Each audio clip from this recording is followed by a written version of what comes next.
Roru and Yoko were waiting for them. Sorry for the wait, that lab was enormous. And I had to keep Egghead over here from snooping. Yoko explained. Yeah, well, while you having your fun, we were down there, trying not to get our asses to kick. Karaki growled, glaring at Roru. I'm not sorry. Roru shrugged, before jumping off to the side to avoid a yo-yo to the balls. Hey, watch it. I'm the one controlling the ship. Well then get us out of here already, Kaza ordered, as she walked over to the exit. We're still not in the clear, remember? Everyone get on deck and make sure nothing follows us.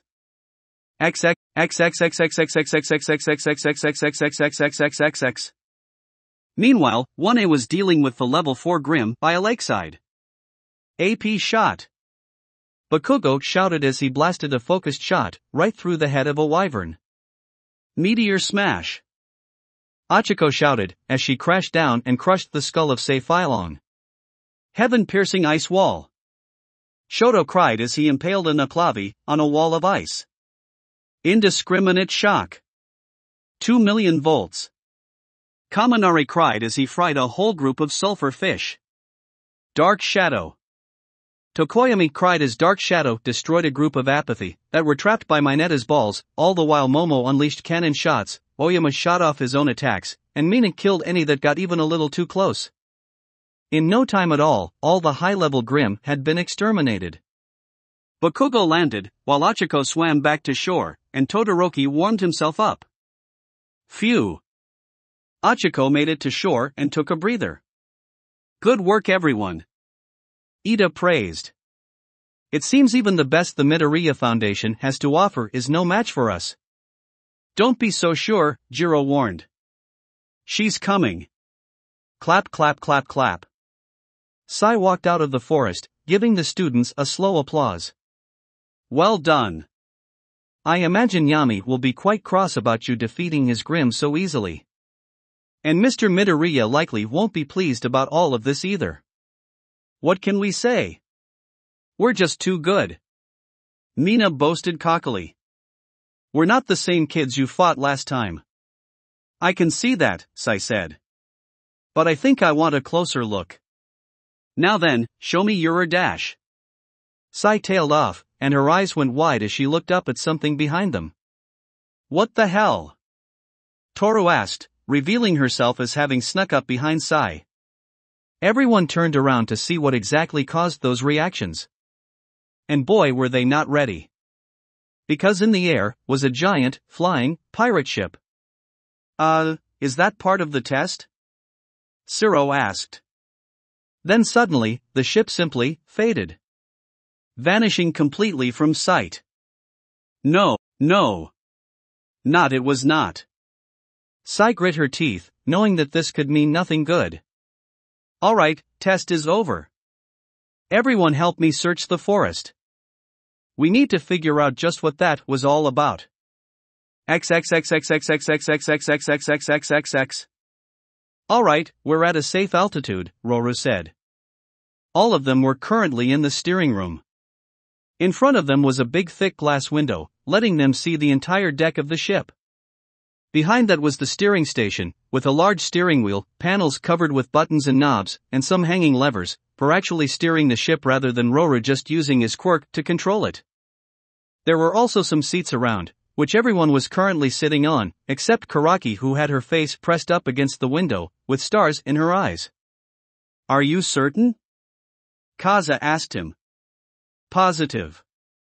No one could follow us without some kind of protective equipment and a lot of help.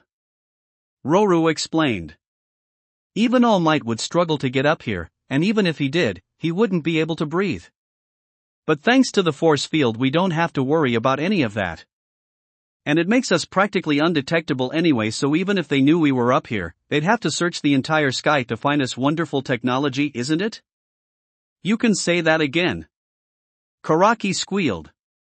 We're in a flying fucking pirate ship. We're really fucking sky pirates. This is so fucking awesome. Look how high up we are. Are you sure you're not actually 10? Roru asked, receiving only a middle finger as an answer. Oh, let her have her fun, Roku told her, as she got up and walked to the window to get a good view. You have to admit this is rather amazing. Make you wonder how any of this is possible. Such is the power of chaos energy. Everyone looked to the doorway, and saw a seer float in, with a mind weaver on top of it. And then, in a flash, the mind weaver put up an image of Izuku, making it seem like he was there. Congratulations on your hopefully first of many successes. Izuku congratulated them. And I would also like to apologize about sorry. I didn't expect her to notice you, but it seems like she had a brief moment of insight, and decided to do some extra patrolling during the test. But the fact that you managed to beat her, only tells me how correct we were when we decide to recruit you. Well, hopefully, there won't be any more oversights like that, sir, Yoko said, throwing a bit of shade at that last word. What's next? Kaza asked. Rest. Get accustomed to the ship, and relax. Tomorrow I'll explain what I want you to do. Izuku explained. This seer will remain in this room, invisible. Use it if you need to contact me, but only if you absolutely must. And don't be surprised if I don't pick up. The nature of our communication and this whole operation must remain a secret.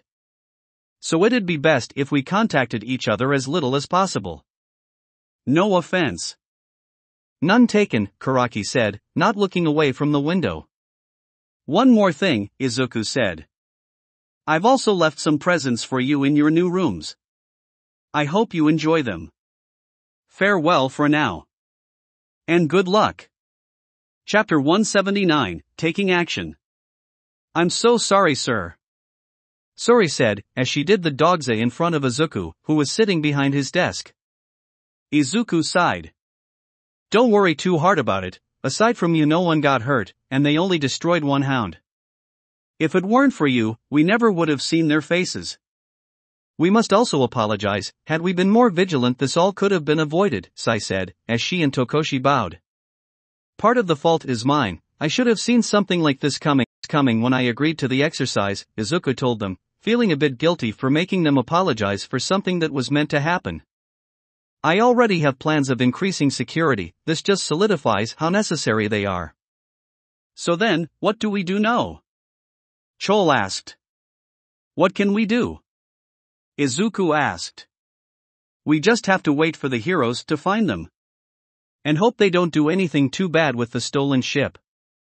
XXXXXXXXXXXXXXXX. Shinigami had never felt so embarrassed in her life. Not only had her mission failed, but she'd been captured on top of that. And now she was in a truck, in full body restraints, getting hauled to prison like a common crook. She couldn't imagine his disappointed Karai was with her. She wouldn't be surprised if they didn't come to rescue her given how disgraceful this whole thing was. Honestly, she couldn't imagine how the situation could much worse. What the fuck is that? She heard one of the guards up front shout. Kaboom! Out of nowhere, something exploded, shaking the ground so hard Shinigami almost thought they'd crashed. "Shit, we're under attack!" shouted the guard. "Call AC." Shinigami heard the sound of the heavily reinforced glass getting shattered, and the truck started shaking as something happened out front. Did they really come for me? She felt bad just for hoping for such a thing, but it was either that or someone who came to kill her. Shing! Suddenly, a spear-like tail pierced through the back of the heavily armed prison truck. Well, it looked like it might be the latter. Two claws came through the hole and ripped open the steel like it was a tin can. And it came to Kaza, in her brand new pirate attire. She had a long brown pirate frock coat, covered with belts and pockets. It had a slit down the lower part of it, allowing her tail to move more freely, and her wings went through the back of the coat, thanks to two less visible slits in the back. On her head was the stereotypical pirate hat, and she wore a beige poet shirt typical of a pirate, a pair of long brown pants, and lastly some long brown boots. Kaza took a huff of her cigar as she entered the van, and looked around for a moment before her eyes landed on Shinigami, who couldn't say anything because her mouth was covered by a metal plate. "Who the hell is this?" Shinigami gave Kaza a confused look, mostly because of her outfit, as the monstrous woman approached her, towering over the villain. Without a word, Kaza grabbed the metal plate blocking Shinigami's mouth, and tore it off with ease. "And you are?" Shinigami asked. "None of your business," Kaza said, blowing out some smoke on her cigar, before picking her up by her restraints, and carrying her out of the truck. Once she got outside, she had a better view of her surroundings. Accompanying Kaza was none other than Pai, who was also in more pirate-like attire. She wore a white puffy top with extremely puffy sleeves, and brown leather pants covered with paint, as well as a pair of brown shoes. The artist was carrying a long piece of paper, about the size of an average person. "What a beautiful, horrid woman," Pai praised as she looked at Shinigami. "I can smell the lives you've taken." "Get to painting, we don't have much time," Kaza ordered. "Very well," Pai said, as she set the paper down on the ground, and started painting. However, Shinigami's attention wasn't on them, rather, it was on the massive, flying pirate ship overhead. "What the fuck?" Shinigami asked, seeing this, defiance of nature and the very laws of physics. "Captain, the radar's detecting another vehicle approaching. 20 miles out," Roro said over the earpiece. "TCH. We need more time. Fire on them," Kaza ordered. A few moments later, many square sections of the ship opened up on the side, and advanced steely cannon popped out. At least 24 of them. Kaboom, kaboom, kaboom, kaboom, kaboom. The cannons fired shots of red-hot fire, lighting up the night sky as they flew past the point where they could see them clearly. "Successful hit," Roro reported after a few moments. "The vehicle has come to a stop." "And its inhabitants?" Kaza asked. "They should be mostly fine, that level of power shouldn't have killed them," Roro explained. "Good," Kaza said, before looking down at Pai, who was still finishing up her painting, which was now revealed to be a painting of Shinigami in her restraints, with her throat slit. "Just adding the finishing touches, done." Pai stood up, and looked down at her work for a second, before acting her quirk. The painting rose out of the paper and became three-dimensional. An exact replica of Shinigami, only with a bleeding neck, and dead glazed-over eyes.